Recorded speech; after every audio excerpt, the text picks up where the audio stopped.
میں ہوں حارث علی شاہ گیلانی۔ چلتے ہیں آج کی اہم خبروں کی طرف۔ تازہ ترین خبروں سے باخبر رہنے کے لیے ہمارا چینل سبسکرائب کیجیے۔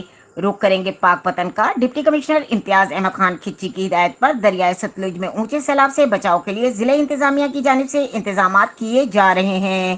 اونچے درجے کے سیلاب سے بچاؤ کے لیے متاثرہ علاقوں سے لوگوں کے 100% انخلاف سے سخت ہدایات جاری کر دی گئی ہیں۔ سیلاب سے متاثرہ علاقوں میں ایمرجنسی نافذ کر دی گئی اور ریسکیو آپریشن اور ٹرانسپورٹیشن کے عمل کو تیز کر دیا گیا۔ دن کے ساتھ اب رات کو بھی متاثرین کے انخلا سے آپریشن جاری ہے۔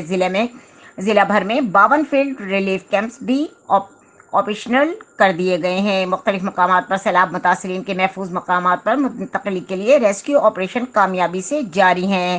لائف جیکٹس کے بغیر سیلاب متاثرین کو ٹرانسپورٹیشن کے دوران کشتیوں میں ہرگز بیٹھنے کی اجازت نہیں دی جائے گی۔ ڈی سی امتیاز احمد کھچی۔ سیلاب سے بچاؤ کے لیے محکمہ ریسکیو 1122 کی جانب سے ریسکیو اہلکاروں کی تعداد میں اضافہ کیا جا چکا ہے۔ ضلع خانیوال ملتان ٹوبہ ٹیکسنگ سے امدادی ٹیمیں بما سامان پاک پتن ڈیوٹی سر انجام دے رہی ہیں۔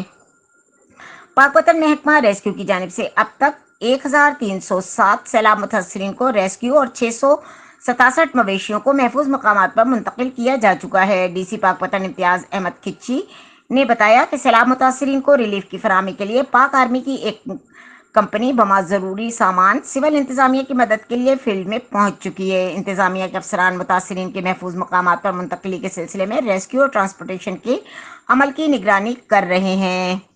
مزید خبروں اور اپڈیٹس کے لیے ہمارے ساتھ رہیے گا۔ تب تک کے لیے اپنا خیال رکھیے گا۔ اللہ حافظ۔